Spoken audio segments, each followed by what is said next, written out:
when you do the office of a midwife to the Hebrew women and see them upon the birthing stools, if it be a son, then you shall kill him. And that's that instrumental usage that you were talking about before. There is a huge issue here. The Hebrew is completely indeterminative whether the midwives were Hebrews or not.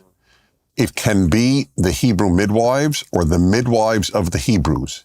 There is no possible way, based on those two words, to know which it is. I believe they were Egyptian. I do not believe he would have ordered Hebrew midwives to murder every Hebrew boy.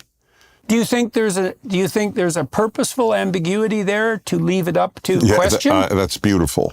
It may well be. That's right. Well, it certainly is. The Hebrew is ambiguous. That is correct. Because, I mean, if a tyranny gets corrupt enough, then people turn against themselves. That's right.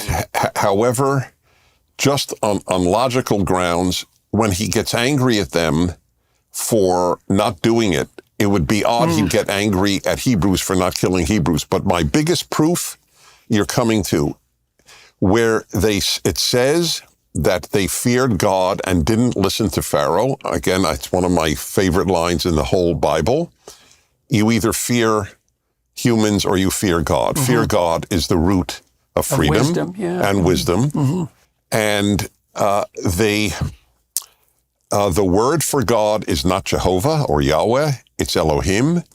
So when Jews fear God, it's generally fear Yahweh.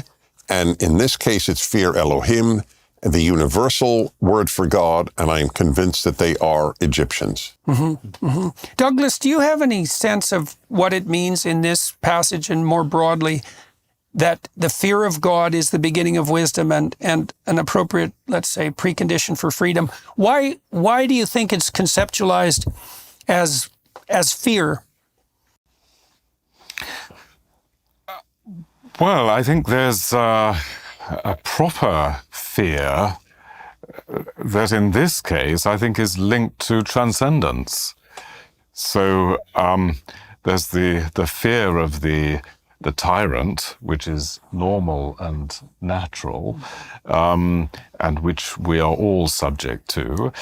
But there should be a greater fear, i.e. the fear of the transcendent violating it. Violating that, right, yes. Right. And of course, this is why the postmodern attack on traditional Western culture is so dangerous. I mean, of course, it goes back to the very origins of Western culture with the sophists, but the idea that there is no such thing as an objective moral order, and there certainly is no transcendent basis for that, that would make this whole narrative unintelligible. It also makes the tyrant the final arbiter in some real sense, right? It becomes justification. You know, people have asked me, and I'm always embarrassed by this, but people have commented on my courage for speaking up, so to speak, and I think you don't actually understand the situation.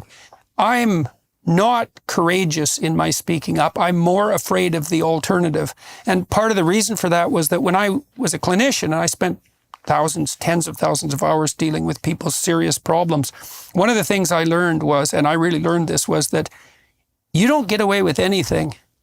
And so you might think you can bend the fabric of reality and that you can treat people instrumentally and that you can bow to the tyrant and violate your conscience without cost, but that is just not the case. You will pay the piper.